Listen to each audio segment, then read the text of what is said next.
Yo guys, what's going on? It's your boy Ace, back with some more Houston Texans franchise here on Madden 21. Week number 16, guys. I can't believe we've actually made it this far with this series, man. I've been looking to have a series on the channel going for a long time now, and this series has stuck, and I've enjoyed every single second of it. So if you guys are enjoying it too, make sure to hit that like button, comment, and subscribe for more as we get into week number 16 of the 2020 NFL season, going up against Joe Burrow and the Cincinnati Bengals. So let's get right into this video, guys, and see what we got cooking. Some legends are told, some turn to dust or to gold, but you will remember me for centuries. Just one mistake is all it will take. We'll go down in history. Remember me for centuries. Hey,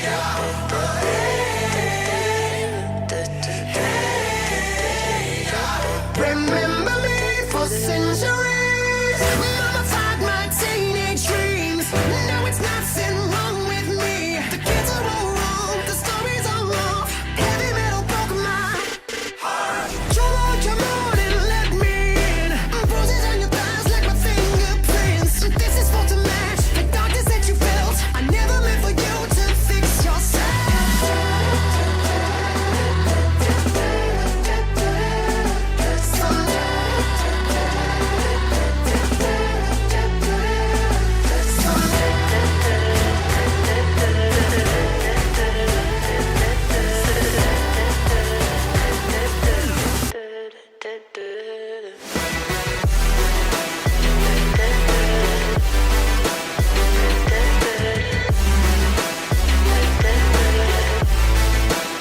But you will remember me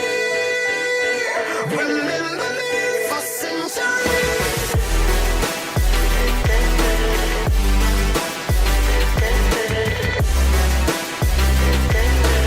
Remember me. You guys saw on the graphic right there, this man Joe Burrow is having a great rookie season here with the Cincinnati Bengals. 24 touchdowns, 11 interceptions. And to be honest, guys, it is week number 2 in the real-life NFL season. Week 2 just ended. Today is Tuesday, September 22nd, Monday night. Football was on last night. It was the Saints and the Raiders. But this man, Joe Burrow, he played on Thursday.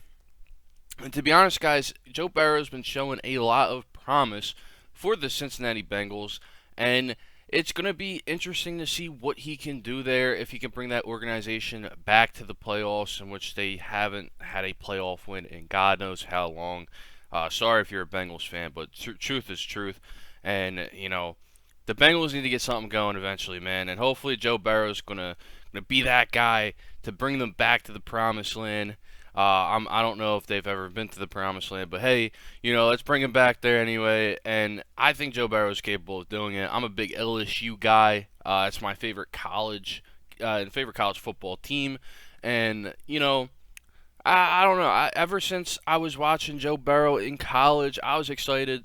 I think that the kid's gonna be great, and he, you know, from what he's showcased so far, I think he's definitely capable of doing that type of thing. But real quick, before I forget, guys, I don't know if you guys remember, but when we traded for AJ Green, you know, this is kind of like a revenge game, or like, you know, more like a how you doing game against the Bengals, because it's not really a revenge game. You know, the Bengals at this point at the season, it's you know, I don't know. AJ Green, he's definitely in a better spot than he was with the Bengals, so not very much of a revenge game. But when we made that trade, we gave up Will Fuller in that trade. And you guys saw earlier, I don't know if you guys caught it, but Will Fuller, number 15 on the Bengals, he did make a catch, and he makes a couple of catches here and there. So if anything, this is Will Fuller's revenge game, because we kind of, you know, gave him up for AJ Green. But it was very well needed, very good trade for both sides, in my opinion. You know, AJ Green's getting a little older, the Bengals get a younger guy. Maybe they could, you know, do something with Will Fuller. Who knows? Maybe they'll turn him into a 1,000-yard receiver, even though he's definitely capable of doing that. The man is a beast. He actually He actually went to a high school that was actually like right around the corner from where I went to high school. So pretty crazy stuff, man. Probably should have kept him on the team. Now that I'm thinking about it, but you know, we have players like this on offense. Emmanuel Sanders, who isn't looking too hot with the Saints as of right now. So we saved his career kind of a little bit. In the game, talking about in game wise, and it's only 2 weeks, so I shouldn't be saying that. But Emmanuel Sanders, Brandon Cooks, AJ Green, Julian Edelman, our receiving core is just insanely stupid. I mean, like we get to just do plays like this just like with anybody. I could put Brandon Cooks in that spot. He'll be doing that. He showcased that earlier in the year with the 5 touchdown game. I don't even think I got to tell you guys about that. But AJ Green could do stuff like that. Edelman, slot, uh, best slot receiver in the NFL, damn near. If you guys have been keeping up with the real NFL season, Patriots just went up against Seahawks on Sunday Night Football, and this man Edelman is insane. Him and Cam Newton are going to get along real nice in New England, and it's definitely going to be fun to see. The types of things they can do over there. They took a tough loss, but it was a very tough game against a really good Seahawks squad. Who Russell Wilson is really making a case for MVP right now. 9 touchdowns, 1 interception, and I think he has like 600 passing yards or something like that. And his completion percentage is just insane too. I mean, Russell Wilson is something different, man. Me personally, the way the quarterback ranking went for me going into the year was Mahomes 1 and Wilson 2. So it's going to be interesting to see how they battle it out throughout the year. If Mahomes could bounce back, maybe win the MVP. I'm not going to count out Lamar Jackson yet. Like I said, guys, 2 weeks into the year, you can't overreact to a lot. You just got to kind of take it week by week. That's how I'm doing.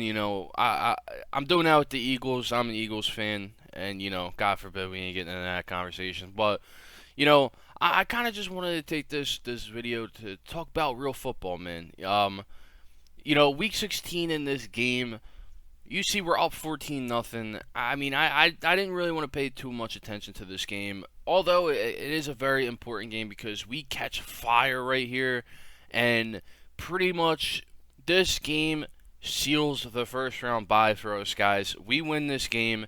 I'm just going to flat out tell you guys right now. You guys can click off the video or do whatever the hell you want right now. But we pretty much, we clutched the first round bye right here. And that is just so important to us because not only do we have the first round bye, but now we have the home field advantage. So that home field advantage is going to mean a lot, especially considering, most of our home games that we played, we came out with a dub. And I don't know, home field advantage is just everything in playoffs. And I don't know if they really, especially this year, it's actually going to be kind of interesting how they do that this year. If by the time the NFL playoffs come around in 2020, if fans will be allowed to be in the stadiums. But that's just, an example like this year of these stadiums and stuff like that. How can the fans really impact games if they're really, there's no fans in the stadium?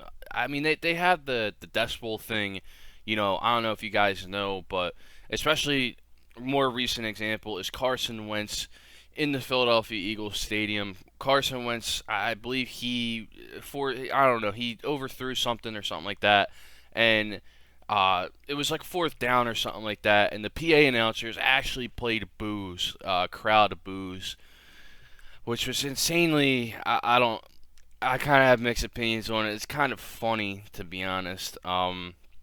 It's funny, but it's also it's really out of pocket if you ask if you ask me, man. I mean, playing fake boos to your own QB, it's not. I don't know. It just doesn't sit well, especially when you're the home team. It's not really how it's supposed to go. But apparently, they're only supposed to have it at I think 70 or 80% volume, toned down from what it was.